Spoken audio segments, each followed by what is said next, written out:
السلام علیکم، کیسے ہیں آپ؟ ٹھیک ہوں گے؟ آج کی ہماری ویڈیو کا جو ٹاپک ہے وہ ہے سور کیوں حرام ہے، اسلام اور سائنس کی روشنی میں اس کو جانتے ہیں۔ ناظرین گرامی، بچپن میں ہم نے بڑوں سے سن رکھا تھا کہ سور حرام ہے، لیکن جب بھی پوچھتے تو کبھی وہ وضاحت نہ کر پاتے کیونکہ ان کے پاس تحقیق نہیں تھی، صرف ایمان تھا کہ بس اللہ نے منع فرما دیا سور کے پالنے، اسے کھانے اور اس کی جسم سے بنی کسی بھی چیز کے استعمال سے۔ خیر البتہ آج میں خاصی وضاحت سے بتاؤں گا سور کیوں حرام ہے۔ قرآن میں کم و بیش سور کے گوشت کھانے کی ممانعت 4 مقامات پر آئی ہے، سورہ بقرہ، سورہ مائدہ، سورہ انعام اور سورہ نحل کی آیات میں، جبکہ اس کا گوشت کھانے سے بائبل کے عہد نامہ عتیق کی کتاب اور اسنا میں آیا ہے۔ سور دنیا کا گندا ترین جانور ہے جو کہ گوبر، فضلہ اور گندگی میں پرورش پاتا ہے اور غلاظت کھاتا ہے۔ غیر ترقی یافتہ اور غیر اسلامی ممالک میں اکثر دیہات میں لیٹرین نہیں ہوتی اور کھلی جگہوں میں لوگ رفع حاجت کرتے ہیں تو اسے غلاظت ختم کرنے کے لیے اسی کو پالتے ہیں۔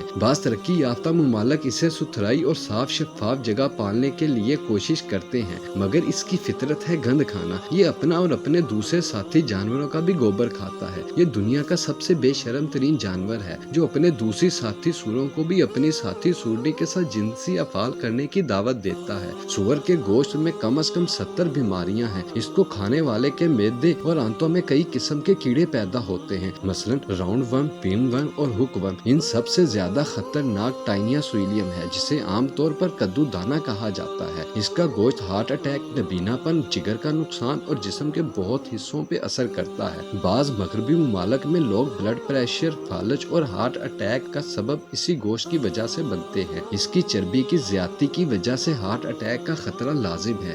اس کے گوشت کو اگر بہت اچھا کر کے بھی پکایا جائے تب بھی اس کے گوشت میں ٹرائچورا اور ٹیکریوسس ضرور رساں کیڑے کے انڈے تلف ہونے کا سوال ہی پیدا نہیں ہوتا۔ سبحان اللہ، کیا پیارا دین اسلام ہے جس میں انسانیت کو نقصان پہنچانے والی ہر مضر چیز حرام ہے۔ اللہ تعالی ہم سب کو نیک اعمال کرنے کی توفیق عطا فرمائے، آمین ثم آمین۔